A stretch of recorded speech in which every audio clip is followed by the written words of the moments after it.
据统计，在观看我们影片的观众中，实际上只有一小部分订阅了我们的频道。如果您还没有订阅，看完这支影片喜欢这支影片，请考虑订阅呀，这会鼓励 YouTube 的算法向更多的小伙伴推广我们的心理健康内容。嘿，我的小伙伴，欢迎来到我们新一期的影片。在影片开始之前，我们要感谢大家对我们的支持。我们的使命是让每个人都能轻而易举地接触到心理学和心理健康方面的知识。大家帮助我们做到了这一点，所以谢谢大家。那么开始今天的影片啦。除了自己最喜欢的颜色和食物之外，你有多了解自己？知道自己的兴趣、爱好和长处吗？自我感指的是一个人对定义自己的特征的感知程度。那些能够自信地识别这些特征的人，通常自我感知很强，而那些纠结于此的人，可能自我感很弱。这支影片就来说说自我感薄弱的8个迹象。1. 很难拒绝别人。是否曾被要求做自己不想做的事，但又不能拒绝？根据健康在线的说法，这种倾向可能源自于自我感发育不够健全，也可能与取悦他人和让他们快乐的需要有关。不断的需要同意和服从他人，可能意味着过于强调别人对自己的看法，从而决定了自己的幸福。2. 缺乏自信。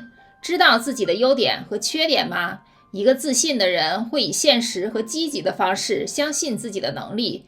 缺乏自信时，这可能意味着可能不够了解自己，无法相信自己的优势，对自己的能力有一个现实的看法。对培养强烈的自我意识很重要，因为它能给人一个坚实的基础，从而成长并成为最好的自己。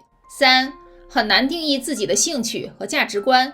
大家都喜欢做什么消遣？根据 BetterHelp 网站上的一篇文章，发展自己的爱好不仅是了解自己的好方法，也是找到其他好朋友的好方法。爱好可以是唱歌、写作或运动。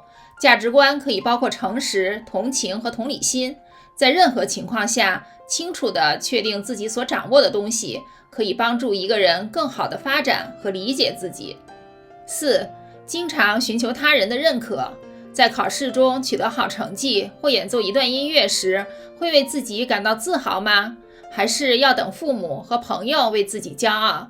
想要被表扬并没有错，但如果表扬有足够的力量改变自己的感觉，那可能有点太依赖它了。根据哈雷疗法，接受自己对培养强烈的自我感至关重要，因为它能帮助一个人对自己有一个诚实的认识。5. 没有独处的时间。会不会为独处苦恼？许多专家都认为，花时间和自己在一起，对培养强烈的自我感很重要。因为这让一个人有时间在没有干扰的情况下了解自己。虽然一开始可能会觉得困难和不舒服，但在一天中享受一些独处，会让他们变得更安逸。6. 非常优柔寡断。会不会纠结于做决定？如果经常难以弄清楚自己想要什么或自己的感受，可能就不会像自己所希望的那样与自己合拍。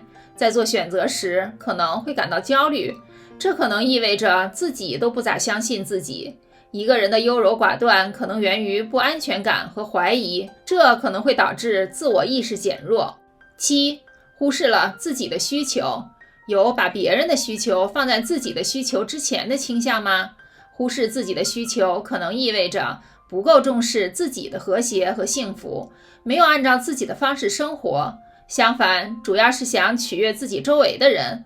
而在与他人的关系中做出妥协是很重要的。当开始忽视自己的需求、价值观和担忧时，就会变得不健康了。最后一个迹象。8. 有相互依赖的关系。在人际关系中，会不会过度依赖他人？相互依赖往往表明自我意识较弱，因为它很容易导致一个人把自己的自我认知建立在别人对自己的看法上，即使这些人和自己非常亲近，也没有人比自己更了解自己。过多关注外界的观点，可能最终会扭曲自己看待问题的方式。你有这些迹象吗？如果有，下一步打算怎么做？欢迎在下面评论区留言告诉我们。如果喜欢这支影片，记得点赞并分享给其他可能从中受益的小伙伴。不要忘记订阅我们的频道并开启小铃铛，这样才能在未来看到更多关于心理学和心理健康的影片。参考文献在资讯栏。一如既往，感谢收看，下支影片不见不散啦！